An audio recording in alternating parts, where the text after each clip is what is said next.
What's going on, world? Hope everyone's doing good on this Monday AM. I'm not going to make this very long. We'll try to make this as brief as possible because I am headed to work right now. But we got to talk about this right quick. First and foremost, before I get into the antithesis of this video, I got to do a little trash talk. To everyone who written off the Denver Broncos and said that the Broncos had no shot in this game, what the fuck you bastards got to say now? It's real quiet over there.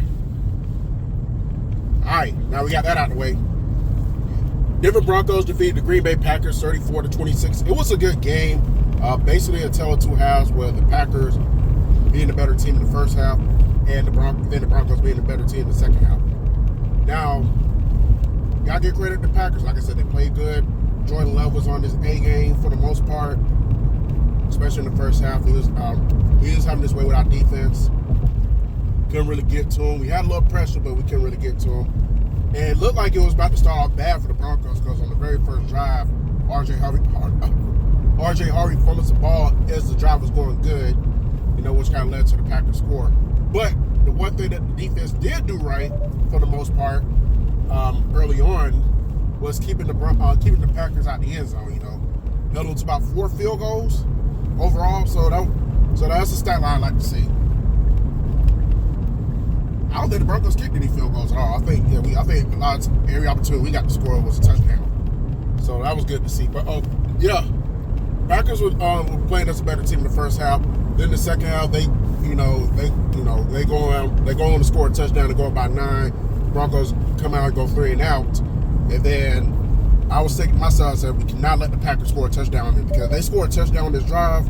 It's not over because the Broncos have proven that they can come back from a sizable margin and still win the game. Go look at the Giants game. But it wasn't going to be looking good, down 16 points.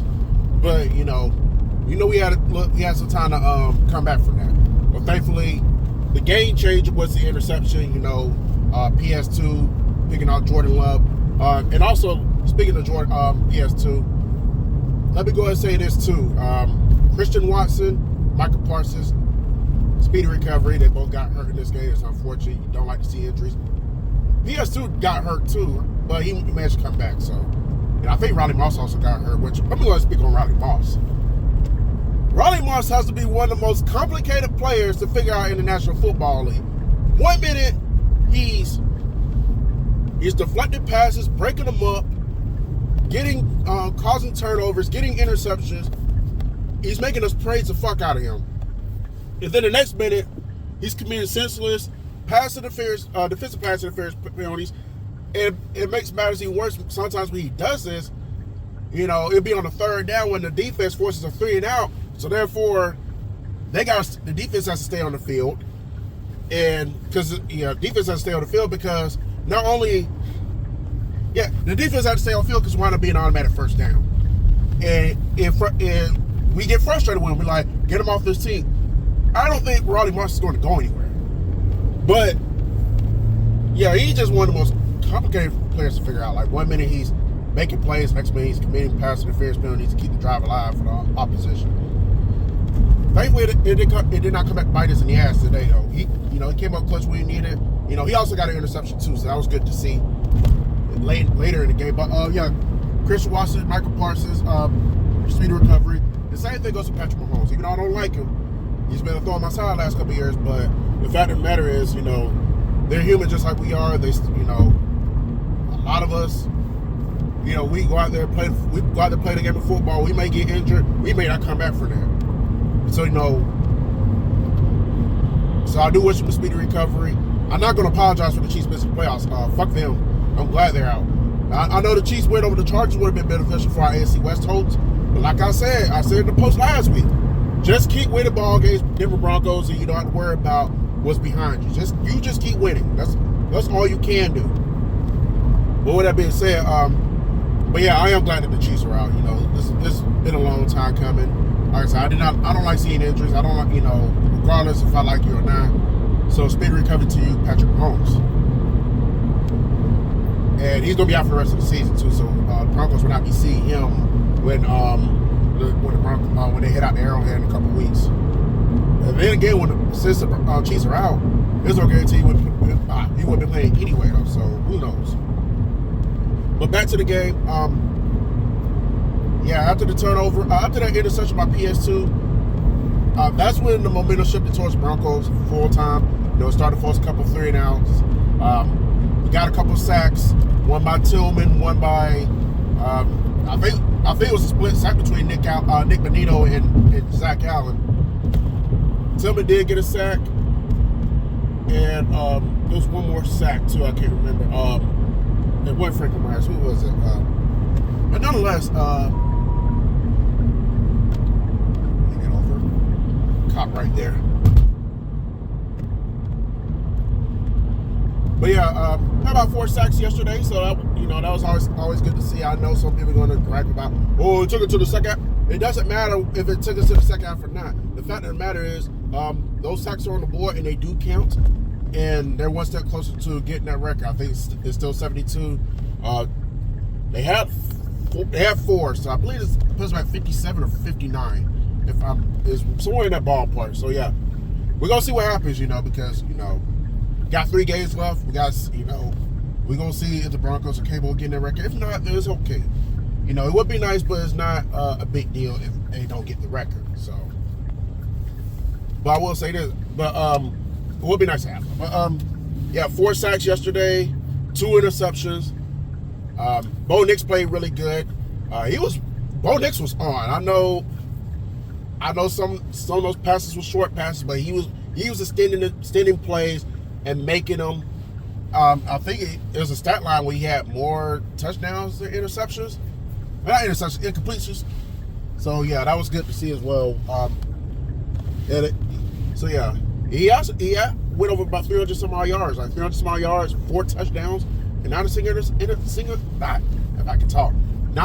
interception. So overall, he played a good game.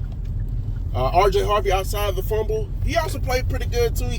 He did get a touchdown late in the game to basically seal it away.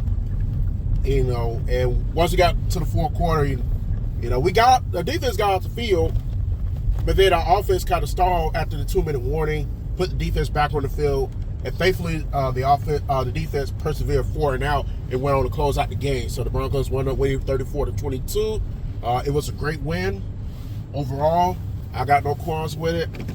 Not really anything negative to point out. I know some people like to look at the negatives. What negatives? What? We won a really good ball game against a really good football team. The Packers are a really good football team. They're going to make some noise in the NFC. I don't know if they're going to Super Bowl or not, but they're going to be a threat in the playoffs on the NFC side. So, you fuck around and lay down on them, they may oust you. But speaking of playoffs and Super Bowl, I know some Bronco fans are definitely guaranteeing the Super Bowl right now. I'm not going to do that, Reason being because we don't know there's no telling what's going to happen the rest of the way, season going to the playoffs. And I'm not one of those who like to guarantee those type of things because I don't want it to come back to haunt me if it doesn't happen. Because y'all know me, I laugh at a lot of teams throughout the regular season, and I think I pissed off enough fan bases to where they wait on me to slip up and guarantee that the Broncos are going to the Super Bowl, or guarantee that the Broncos are going to win the Super Bowl, just so they can root for the Broncos to lose to get back at me. I'm not giving them that. I'm not giving them that ammunition, whatever. I'm not doing that.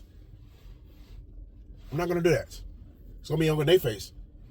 Because I'm not guaranteeing shit. Whatever happens, happens. They win the Super Bowl, cool. If not, then go try again next year. But I will say this, get 1 seat, they better go to the Super Bowl. They better.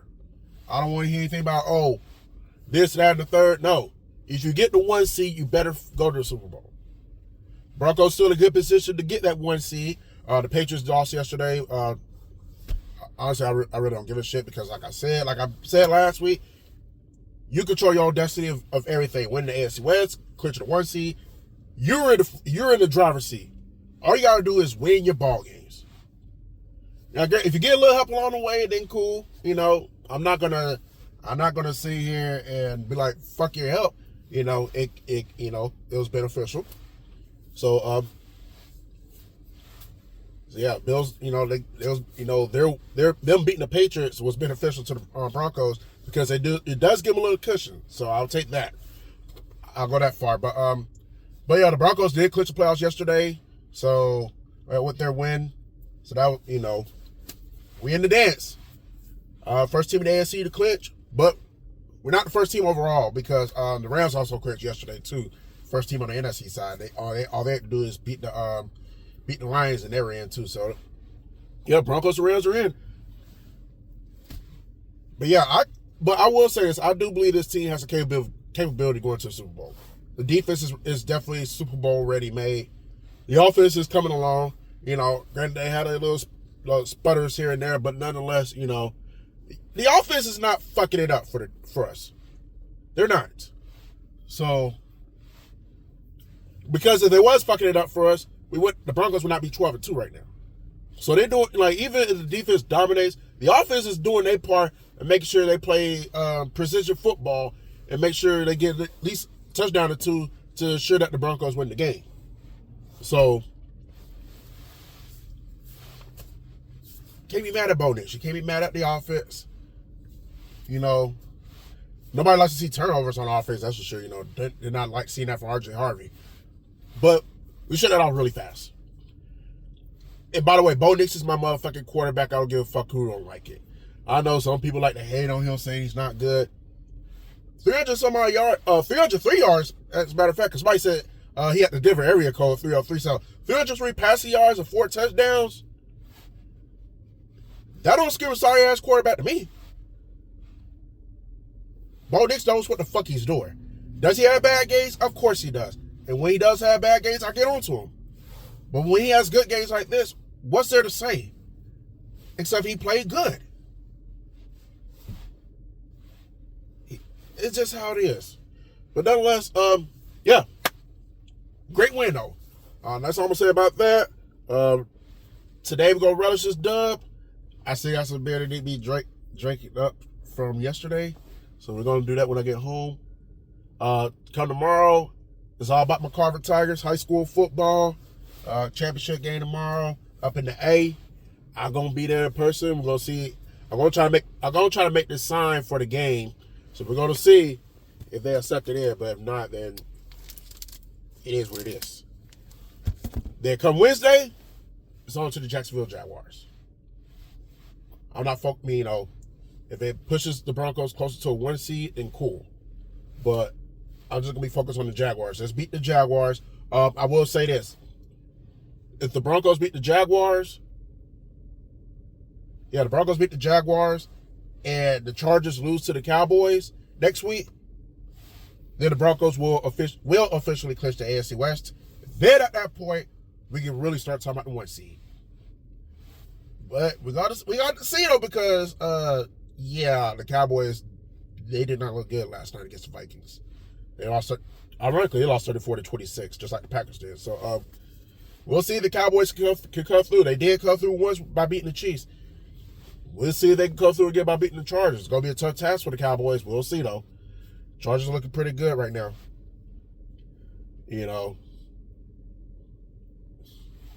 I feel like between the Cowboys game and the Texas game, I feel like the Chargers are viable to slip up. So long as the Broncos handle their business, that's all that matters. That's good. But in the back of my mind, I am thinking like, oh fuck. I am thinking about like, there's a possibility that the Chargers could beat the Cowboys and the Texans, and the Broncos could slip up either against the Jaguars or Chiefs, which going to make things very interesting for Week 18 because then you could be talking about a situation with the AFC West being on the line and possibly the 1 seed. So I'm also thinking about that as well. And that game could be flexed to Sunday night, which could seal my fate as far as going to Atlanta to celebrate not really going to Atlanta to celebrate my birthday, but like going up to Atlanta and watching the game with Bronco people for the Chargers game, because I am contemplating doing that.